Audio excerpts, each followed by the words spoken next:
ज़िमनी इंतखाबात में नून लीग को बरतरी हासिल हुई है। एक अहम समाअत कल 25 नवंबर को होने जा रही है। नून लीग की जानिब से पीटीआई को एक फिर पेशकश हुई है मुज़ाकरात की। वफाकी आईनी अदालत की जानिब से इमरान खान से मुलाकात की जो दरख्वास्त दायर की गई थी, उसको वफाकी आईनी अदालत ने मुस्तरद कर दिया। बिस्मिल्लाहिर्रहमानिर्रहीम, अस्सलाम वालेकुम। पाकिस्तान और दुनिया भर में देखने और सुनने वालों को अब्दुल का सलाम। ज़िमनी इंतखाबात में नून लीग को बरतरी हासिल हुई है। एक अहम समाअत कल 25 नवंबर को होने जा रही है। नून लीग की जानिब से पीटीआई को एक फिर पेशकश हुई है मुज़ाकरात की कि वो आएँ और मुज़ाकरात करें। इसके अलावा वफाकी आईनी अदालत की जानिब से इमरान खान से मुलाकात की जो दरख्वास्त दायर की गई थी, जो इस्तदा की गई थी, उसको वफाकी आईनी अदालत ने मुस्तरद कर दिया। इन तमाम खबरों पे बात करेंगे। सबसे पहले हम आएंगे ज़िमनी इंतखाबात पे बात करेंगे जो कल पाकिस्तान में बाई इलेक्शंस हुए हैं। कौमी असम्बली की 6 नशिस्तों पर और पंजाब के 7 नशिस्तों पर। बाज़ारी लग तो ये रहा है कि जो 13 नशिस्तों पर इलेक्शन हुआ है उस पर नून लीग ने बरतरी हासिल की है। 13 में से 12 नशिस्तें नून लीग ने हासिल की है और एक सूबाई नशिस्त पीपल्स पार्टी ने हासिल की है। इसमें सबसे जो इंटरेस्टिंग बात है वो है कौमी असम्बली की जो सीट है NA 18 हरीपुर की, वहाँ पर हमें एक मुकाबला देखने को मिला है जहाँ पर हमने देखा है कि नून लीग और पीटीआई की एक टाकरा हुआ है जिसमें नून लीग की जानिब से बाबर नवाज़ और पीटीआई की जानिब से साबिक अपोजिशन लीडर उमर अयूब की अहलिया शेर नाज उमर अयूब मद्दे मुकाबल थी।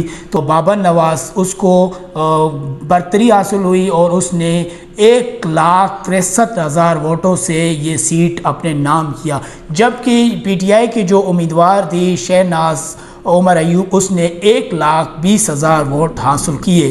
तो उसके अलावा अगर ये जो सीट थी ये साबिक अपोजिशन लीडर उमर अयूब की नाअहली की वजह से ये खाली हुआ था, जिसके बाद इलेक्शंस हुए थे। पंजाब के अंदर तो पीटीआई की जानिब से इलेक्शंस का बायकाट किया गया, ताहम अपोजिशन लीडर उमर अयूब ने कहा है कि हम केपीके के अंदर ये इलेक्शन का बायकाट नहीं करेंगे और इस सीट पे हम अपना कैंडिडेट खड़ा करेंगे। ताहम बानी पीटीआई इमरान खान ने ये कहा था कि इलेक्शन हम नहीं लड़ेंगे, किसी भी सीट पे नहीं लड़ेंगे।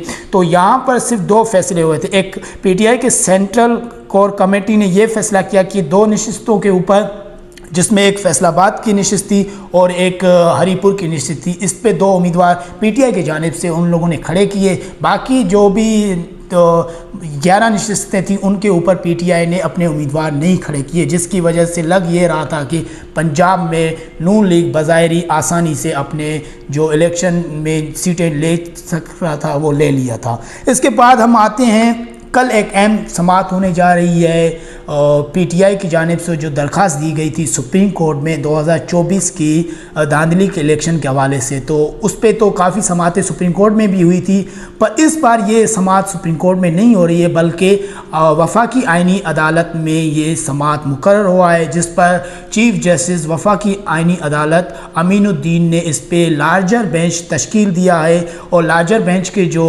सरबराह हैं वो आमिर फ़ारूक हैं। अमीनुद्दीन के अलावा तमाम जजेस जो वफाकी आईनी अदालत के जजेस हैं वो इस लार्जर बेंच में शामिल हैं। इस समाअत में पीटीआई की जानिब से जो दरख्वास्त दी गई है, क्या पीटीआई इस समाअत में शिरकत करेगी या इस समाअत का हिस्सा बनेगी या अपना जो वो दरख्वास्त था उसको वापस लेगा? अब ये देखना कल होगा कि पीटीआई इस पे क्या कर रहा है। पर मेरी इस पे ज़ाती राय ये है कि पीटीआई को दरख्वास्त वापस नहीं लेना चाहिए और पीटीआई को कोई भी फॉर्म नहीं छोड़ना चाहिए और पीटीआई इसमें जाए और इस पे अपना जो मौक़िफ़ है वो पेश करे। उसके बाद आते हैं नून लीग की जानिब से पीटीआई को एक मरतबा फिर मुज़ाकरात की पेशकश की गई है। कल इलेक्शन के बाद सेनेटर राना सनाउल्लाह ने कहा है कि हम तो पीटीआई को अब भी कहते हैं कि आएँ और हमारे साथ मुज़ाकरात करें, जबकि पीटीआई ने हमेशा डेडलाइन की बरकरार रखा है।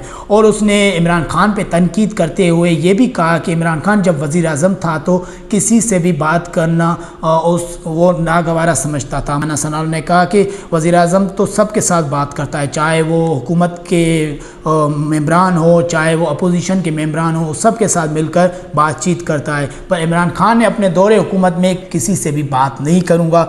उसके बाद अब आते हैं आखिरी जो अहम खबर है वो वफाकी آئینی عدالت نے عمران خان سے جو ملاقات کی استدعا تھی وہ مسترد کر دی۔ وفاقی آئینی عدالت کے جو چیف جسٹس ہے امین الدین خان نے کہا ہے کہ یہ جس کورٹ میں یہ کیس دائر ہوا ہے آپ اس کورٹ میں جائیں اور وہاں سے رجوع کریں۔ تو دیکھنے کو یہ ملا ہے انٹرسٹنگ ہمیں کہ یہ اس کیس میں نہیں ہوا ہے، یہ اس سے پہلے بھی ایک کیس میں ہوا تھا جب ہائی کورٹ کے 5 ججز نے 27ویں آئینی ترمیم کے حوالے سے سپریم کورٹ میں پٹیشن دائر کرنے گئے تھے، تو رجسٹرار نے اعتراض لگا کر کہا کہ اب یہ سپریم کورٹ کا کام نہیں ہے، یہ کیس وفاقی آئینی عدالت سنے گا۔ تو اب یہ کشمکش پیدا ہو گئی ہے کہ کون سا کیس سپریم کورٹ سنے گا اور کون سا کیس وفاقی آئینی عدالت سنے گا، اس کا فیصلہ ابھی تک نہیں ہوا ہے۔ تو تمام تر یہ جو خبریں تھیں ہم نے آپ کے اپنے ناظرین تک پہنچائی ہے۔ اپنے میزبان عبدالستار کو اجازت، اللہ حافظ، انشاءاللہ آپ کے ساتھ دوبارہ ملاقات ہوگی۔